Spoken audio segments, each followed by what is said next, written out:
മഹാസഭ നേതാവ് വിനായക് ദാമോദർ സവർക്കറിന്റെ ജന്മവാർഷികത്തിൽ 10ാം ക്ലാസ്സിലെയും പ്ലസ് 1ലെയും വിദ്യാർത്ഥികൾക്ക് കത്തി സമ്മാനമായി നൽകി അഖില ഭാരതീയ ഹിന്ദു മഹാസഭ.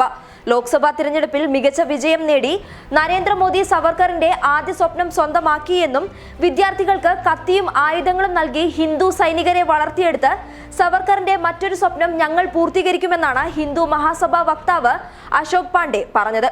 ആയുധങ്ങൾ എങ്ങനെ ഉപയോഗിക്കണമെന്ന് പഠിക്കുന്നതിലൂടെ മാത്രമേ ഹിന്ദുക്കൾക്ക് സ്വയം രക്ഷ നേടാനും രാജ്യത്തെ സംരക്ഷിക്കാനും കഴിയുകയുള്ളൂ എന്നും അശോക് പാണ്ഡെ പറഞ്ഞു. ഹിന്ദുക്കൾക്ക് കത്തി ഉപയോഗിച്ച് സ്വയം സംരക്ഷണം തീർക്കാനും പ്രത്യേകിച്ച് പുതിയ തലമുറയിൽപ്പെട്ടവർക്ക് അത്തരത്തിലൊരു അധികാരം നൽകി അവരെ എല്ലാത്തിനും പ്രേരിപ്പിക്കുകയാണ് തങ്ങളെന്നും മഹാസഭ ദേശീയ സെക്രട്ടറി പൂജ ശകുൻ പറഞ്ഞു.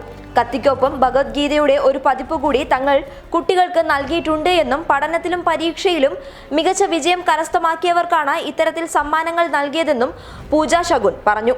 ശക്തരും സ്വതന്ത്രരുമാണെന്ന തോന്നൽ അവരിൽ ഉണ്ടാകണം. തങ്ങളുടെ സഹോദരിയെയും മകളെയും അല്ലെങ്കിൽ ബന്ധുക്കളെയോ സംരക്ഷിക്കാനാകുമെന്ന് അവർക്ക് തോന്നണം. നിരവധി ആക്രമണങ്ങളാണ് ഇന്ന് സ്ത്രീകൾക്കും കുട്ടികൾക്കും നേരെ നടക്കുന്നത്. സ്വന്തം സംരക്ഷണത്തിനായി കത്തി ഉൾപ്പെടെയുള്ള ആയുധങ്ങൾ എങ്ങനെ ഉപയോഗിക്കാമെന്ന് അവരെ പഠിപ്പിക്കേണ്ടതുണ്ട് എന്നായിരുന്നു ചടങ്ങിന് ശേഷം പൂജ ശകുൻ പറഞ്ഞത്.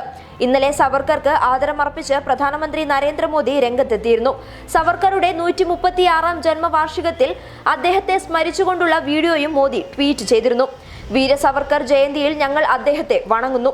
സുശക്തമായ ഭാരത സൃഷ്ടിക്ക് വേണ്ടി സന്ധിയില്ലാതെ പോരാടിയ വീര സവർക്കർ ധീരതയുടെയും ദേശസ്നേഹത്തിന്റെയും അവതാരമാണ്.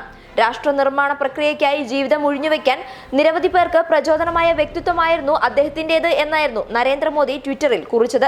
സവർക്കറെ വർണ്ണിക്കുന്ന ഒരു വീഡിയോയും മോദി ട്വിറ്ററിൽ പങ്കുവച്ചു. നേരത്തെ രാഷ്ട്രപിതാവ് മഹാത്മാഗാന്ധിയുടെ രക്തസാക്ഷിത്വ ദിനത്തിൽ ഗാന്ധിവധം പുനരാവിഷ്കരിച്ചുകൊണ്ട് അദ്ദേഹത്തിന്റെ ചിത്രത്തിനു നേരെ വെടിയുതിർത്തുകൊണ്ടുള്ള ഹിന്ദു മഹാസഭയുടെ നടപടി ഏറെ വിവാദമായിരുന്നു. News desk public Kerala.